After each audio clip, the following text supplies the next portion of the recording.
ஆண்டவரும் இரட்சகருமாக இயேசு கிறிஸ்துவின் இனிய நாமத்தில் உங்கள் யாவருக்கும் அன்பின் வார்த்தைகளை தெரிவித்துக் கொள்கிறேன். அருமையான தேவ பிள்ளைகளே, புதிய நாள், புதிய நம்பிக்கை, new day new hope daily devotion மூலமாய் இந்த நாளில் கூட உங்களை சந்திப்பதில் நான் மிகுந்த மகிழ்ச்சி அடைகிறேன். அல்லேலூயா.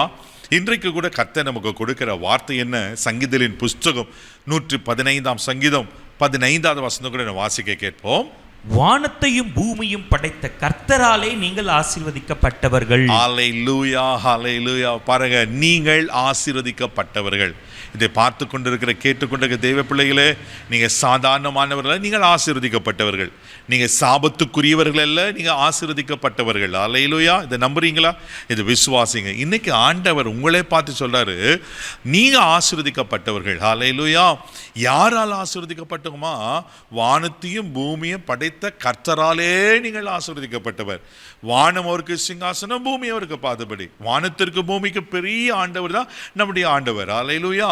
அந்த தேவன் உங்களை ஆசீர்வதிக்க வேண்டும் என்று விரும்புகிறார். நீங்க ஆசீர்வாதமா இருக்கணும், நீங்க சாபத்தில் இருக்கக்கூடாது, நீங்க நஷ்டத்துல, கஷ்டத்துல, வியாதியில, பலவீனத்தில் இருக்கக்கூடாதுன்னு கர்த்தர் உங்களை பார்த்து என்ன சொல்ற, நம்ம பார்த்து என்ன சொல்றனா, நீங்கள் ஆசீர்வதிக்கப்பட்டவர்கள். அல்லேலூயா. மறுபடியும் நான் திரும்ப சொல்றேன், நீங்கள் ஆசீர்வதிக்கப்பட்டவர்கள். என்னாகும் புஸ்தகம் 24ஆம் அதிகாரம் 1வது வசனத்தில் வாசிப்பீங்கன்னா, இஸ்ரவேலை ஆசீர்வதிப்பதே கர்த்தருக்கு பிரியமா. ஏன் நம்ம ஆசீர்வதிக்கப்பட்டவர்கள்னா, நம்ம ஆசீர்வதிப்பது அவருக்கு பிரியம். நான் நல்லா இருக்கணும், வாழ்ந்திருக்கணும்னு ஆண்டவர் விரும்புகிறார். தேவ பிள்ளைகள் எவ்வளோ நல்ல ஆண்டவர்ல. ஆமென். வேதத்தில் எத்தனையோ நபர்களை ஆண்டவர் ஆசீர்வதித்து பார்த்துருக்கிறோம். இப்போது கூட லூக்கா சுவிசேஷம் 1ஆம் அதிகாரம் 28வது வசனத்தில் வாசிப்பீங்கன்னா, அங்கே மரியாதை பார்த்து அழகான ஒரு காரியம் சொல்லப்பட்டிருக்கோம். வாசிக்க கேட்போம். அவள் இருந்த வீட்டில் தேவதூதன் பிரவேசித்து, கிருபை பெற்றவளே வாழ்க, கர்த்தர் உன்னுடனே இருக்கிறார், ஸ்திரீகளுக்குள்ளே நீ ஆசீர்வதிக்கப்பட்டவள் என்றார். ஹல்லேலூயா. மரியாதை பார்த்து தேவதூதன் சொல்லுகிற காரியம், கிருபை பெற்றவளே நீ வாழ்க, நீ ஸ்திரீகளுக்குள்ளே ஆசீர்வதிக்கப்பட்டவள்.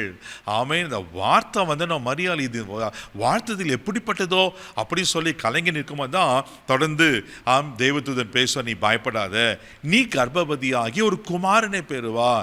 இவளுக்கு ஆச்சரியமாயிருது, இது ஒரு பெரிய ஷாக்கிங் ஆயிருது.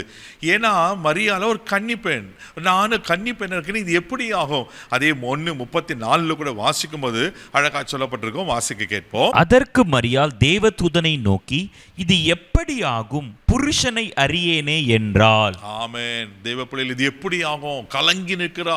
நானோ புருஷனை அறியேனே. கலங்கி நிற்கும் போதுதான் தேவதூதன் பேசுவார். பரிசுத்த ஆவி உண்மையில் வரும், உன்னதமானுடைய பலன் உண்மையில நிழலிடும். அதனோட நிடத்தில் பிறக்கும் குழந்தை சாதாரணமானதல்ல, அது தேவனுடைய குமாரன் எனப்படும். இப்படியெல்லாம் சொல்லிட்டு 37ஆம் வசனத்துல ரொம்ப அழகா இருக்கும். தேவனால கூடாத காரியம் ஒன்றும் இல்லை. அல்லேலூயா. தேவ பிள்ளையில அந்த மரியாள் தான் தேவ குமாரனை பெற்றெடுத்தார். ஆமா, இது எப்படி ஆகும்? கலங்கி நின்ன மரியாள் தேவகுமாரனை பெற்றெடுத்து ஒரு பெரிய பாக்கியத்தை பெற்றாங்க அல்லவா. ஆண்டவர் இன்னைக்கு பார்த்து சொல்ற, நீங்க ஆசீர்வதிக்கப்பட்டவர்கள். நான் எங்க பிரதர்? நான் சாபத்தில் இருக்கிறேன், நான் குறைவில் இருக்கிறேன், நான் நஷ்டத்தில் இருக்கிறேன், நான் எங்க ஆசீர்வதிக்கப்பட்டவர் அப்படி நீங்க கலங்குறீங்களா? உங்களை பார்த்து ஆண்டவர் சொல்றாரு, நீங்கள் ஆசீர்வதிக்கப்பட்டவர். தேவனால கூடாத காரியம் ஒன்றுமில்லை. தேவ பிள்ளையில ஆண்டவர் இன்னைக்கு உங்களை ஆசீர்வதிப்பான்னு சொல்லிட்டாருன்னா நிச்சயமா ஆசீர்வதிப்பார். எந்த ஆசீர்வாதம் உங்களுக்கு வேணும், எந்த நன்மை உங்களுக்கு வேணும், நிச்சயமா ஆண்டவர் உங்களை ஆசீர்வதித்து கனப்படுத்த அவர் உண்மையில் இருக்கிறார். கண்களை மூடி நம்ம ஜெபம் பண்ணலாம். அன்பு தகப்பனே, உமக்கு நன்றி சொல்லி துதிக்கிறோம், ஸ்தோத்திரப்பா. ஆண்டவரே, உமக்கு நன்றி. நீங்கள் ஆசீர்வதிக்கப்பட்டவர்கள் என்று நீர் எங்களை பார்த்து சொல்லுகிறது நல்ல வார்த்தைக்கு ஸ்தோத்திரப்பா.